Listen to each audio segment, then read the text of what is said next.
Hello po sa lahat. Ako po si Alvin Patrimonio. Mag 60 years old na ako.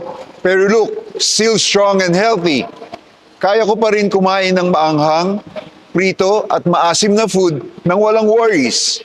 Walang sakit sa sikmura, walang hassle. Kaya kung gusto niyo rin ng tibay na ganito, alam niyo na ang sikreto. If ever na nagising ka sa gitna ng gabi dahil sa acid reflux, or matinding hapdi sa lalamunan, kahit isang kagat lang ng maanghang na pagkain, sumasakit na agad ang sikmura mo.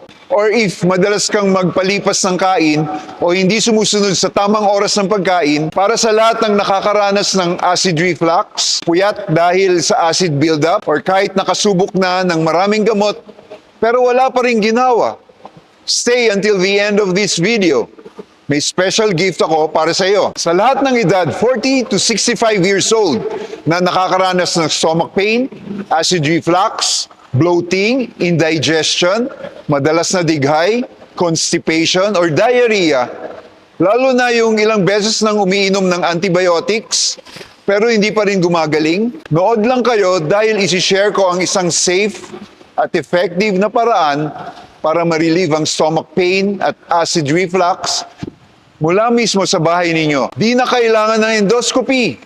Di na kailangan ng hospital visits. Di na kailangan ng side effects. At ang best part, makikita mo ang epekto in just 7 days. Kung nag-worry ka sa mahal na hospital bills at sa hassle ng endoscopy, at kahit 5, 10 years mo nang tinitiis ang stomach problems, good news! May way para gumaling sa bahay lang. 1/10 lang ng hospital cost, safe, effective, at hassle-free. Ako mismo ang personal na naggagaranti, lahat ng products dito ay 100% authentic. I-drop nyo lang ang phone number dito para mag-start na ang healthier lifestyle nyo. Huwag na magtiis. Baka ito na ang solusyon na inaantay nyo. 3 years ago, I developed acid reflux. At grabe, sobrang hirap. Kahit maliit na bite lang ng food, bumabalik agad sa lalamunan ko. My stomach was always bloated, tight, and uncomfortable. At yung pain, hindi ko ma-describe. Sobrang tindi. Napapahinto na lang ako. Lalo na kapag kumakain ako ng paborito kong spicy food o fried chicken. Lalo na kapag kumakain ako ng paborito kong spicy food o fried chicken. Bago ko pa ma-enjoy, ramdam ko na agad ang acid na umakyat.